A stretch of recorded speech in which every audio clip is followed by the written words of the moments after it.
Good morning student. आज हम कुंवर नारायण जी द्वारा लिखित कविता पढ़ेंगे जिसका शीर्षक है कविता के बहाने। आपको बता दूं, आपको इस पाठ में उनके द्वारा रचित दो कविताएं पढ़नी है। पहली है कविता के बहाने और दूसरी है बात सीधी थी मगर, है ना, ये बात सीधी थी पर। तो आइए पहले हम पहली कविता को पढ़ते हैं। कविता एक उड़ान है चिड़िया के बहाने। कविता की उड़ान भला चिड़िया क्या जाने। बाहर भीतर इस घर उस घर, कविता के पंख लगा उड़ने के माने, चिड़िया क्या जाने। तो आपको ये दिख रहा होगा कि ये जो कविता है सरल शब्दों में लिखी हुई है, क्योंकि कवि ने सहज शब्दों में ही अपनी बातों को पिरो दिया है, यानी कि हमारे सामने प्रस्तुत किया है। इस कविता में कविता की जो शक्ति होती है उस पर प्रकाश डाला गया है। देखिए कवि क्या कह रहा है कि कविता चिड़िया की उड़ान को देखकर नई नई कल्पनाएं प्रस्तुत करती है। क्या करती है? नई नई कल्पनाएं प्रस्तुत करती है।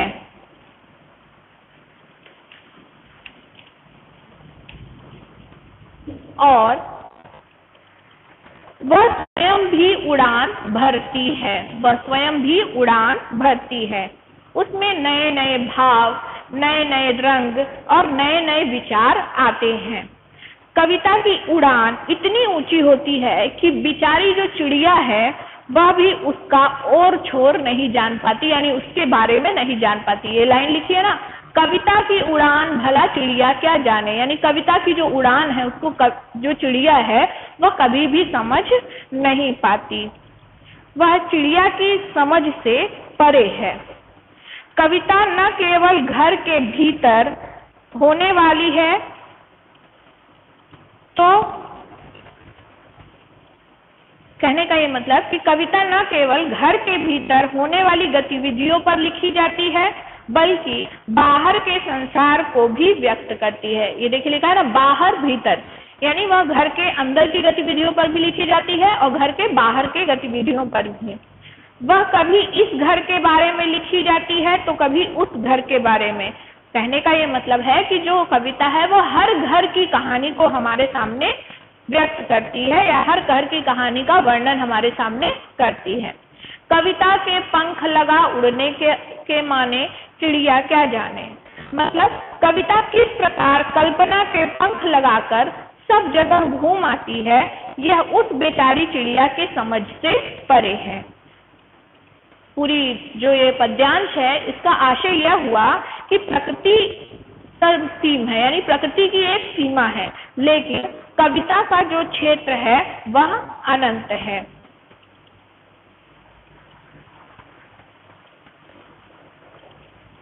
कविता एक खिलना है फूलों के बहाने।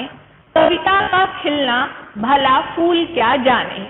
बाहर भीतर इस घर उस घर, बिना मुरझाए महकने के माने, फूल क्या जाने। अब देखिए इसमें कवि क्या कह रहा है कि कविता फूलों को खिलता देखकर खिलती है, पल्लवित होती है और पुष्पित होती है। यानी जिस तरह से एक फूल खिलता है, पल्लवित होता है और पुष्पित होता है, उसी तरह कविता भी क्या करती है, पहले खिलती है अपने शब्दों के माध्यम से, भावों के माध्यम से, विचारों के माध्यम से, और हमारे सामने पुष्पित होती है। उसमें भी नए नए रंग, भाव और सौंदर्य इत्यादि भर आते हैं। परंतु फूल बेचारा ससीम है, यानी कहने फूल की भी अपनी एक सीमा है। वह कविता को सुगंध और सौंदर्य से तो भर देता है, किंतु कविता के खिलने को समझ नहीं पाता। यानी कहने का ये मतलब कि जो फूल है वो कविता में सुगंध तो भर देता है, लेकिन किस प्रकार से वह सुगंध चारों ओर बिखरती है, यह बात फूल के परे है, यानी फूल की समझ के परे है। अब आगे देखिए, फूल बेचारा क्या होता है, एक दिन गंध रहित हो जाता है, लेकिन जो कविता होती है वह बिना मुरझाए महकती रहती है।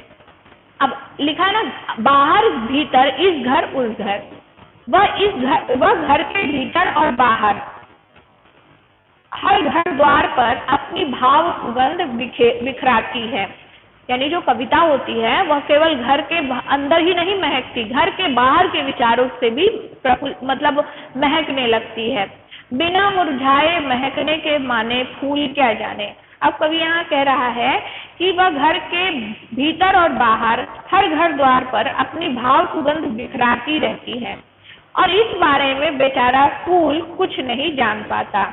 वह तो बस सुगंध से भरना और एक दिन झड़ जाना, यानी अपनी जो उसकी स्थिति है वही जान पाता है। वह कविता के बारे में नहीं जान पाता कि किस तरह से कविता महकती है और लोगों को क्या करती है, सुगंधित करती है। अब आगे देखिए, कविता एक खेल है बच्चों के बहाने, बाहर भीतर हर घर, यह घर वह घर, सब घर एक कर देने के माने बच्चा ही जाने। देखिए पहले पैराग्राफ में क्या था, कविता को चिड़िया से जोड़ा गया था, यहाँ पर क्या किया गया था, कविता को फूल से जोड़ा गया था। अब यहाँ पर इसे बच्चों से और बच्चों के खेल से जोड़ा गया है।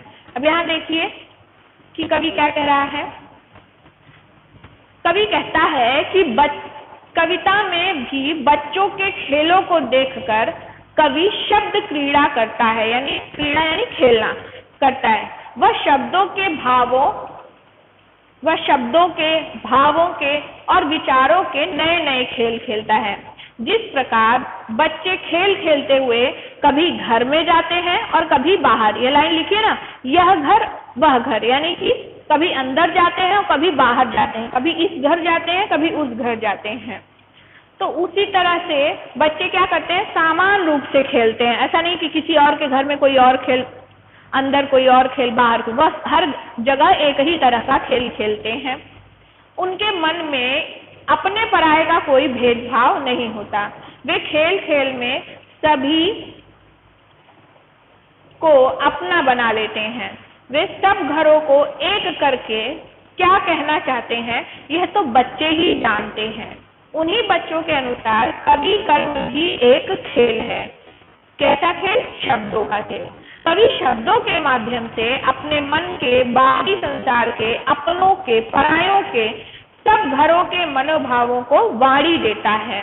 वह सबको समान मानकर उनकी भावनाओं को व्यक्त करता है। तो आपने देखा कि किस तरह से यहाँ पर कवि ने कविता के बहाने में कविता की शक्ति को हमारे सामने प्रदर्शित किया है। आशा करती हूँ आपको यह अच्छे से समझ में आ गया होगा। अब आप इसे घर पर पढ़ेंगे और दोहराएंगे। धन्यवाद।